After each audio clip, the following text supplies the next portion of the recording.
கன்னிராசி கன்னிராசிக்கு அதிபதி விஷ்ணு பெருமான். இந்த மாத பலன் உங்களுக்கு ஒரு சாதகமா அமையக்கூடிய ஒரு நேரங்காலங்களும் உண்டு. கன்னிராசியில பொறுத்த வரைக்கும் படிக்கிற குழந்தைங்க படிப்பு அறிவு, படிப்பு ஆற்றல், திறமையை வெளிப்படுத்தக்கூடிய தருணம் உங்க ஜாதகத்துல உண்டு.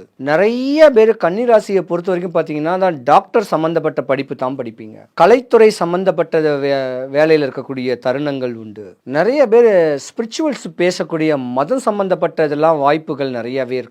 கன்னிராசியை பொறுத்த வரைக்கும் 2025க்கு முன்ன வரைக்கும் பல இடையூறுகளை தான் நீங்க சந்திச்சிருக்கக்கூடிய தருணம் உண்டு. எல்லாமே ஆசை பாசம் சொல்லக்கூடிய தன்மையில உங்களை அரவணைக்கத்தான் செய்வாங்க. அதுல தான் நீங்க ஏமாறுவீங்க. கன்னிராசி பெண்கள் தான் கொஞ்சம் பாவமும் கூட. படிக்கிற குழந்தைங்க படிச்சுக்கிட்டு இருக்கும் போதே தேவையில்லாத இடையூறுகளை சந்திக்கக்கூடிய தருணம் உங்களுக்கு உண்டு. சிறு வயதிலே கல்யாண காட்சிகளை உங்களுக்கு பேச வச்சு அந்த கல்யாணம் பிளாப் ஆயிருந்தா கூட, இல்ல கணவன் மனைவி விவாகரத்து வரக்கூடிய தருணங்கள் வந்திருந்தா கூட, இல்ல பிரிஞ்சு போகக்கூடிய தன்மைகள் வரக்கூடிய தன்மையில கூட நீங்க மாட்டிக்கிட்டு முடிப்பீங்க.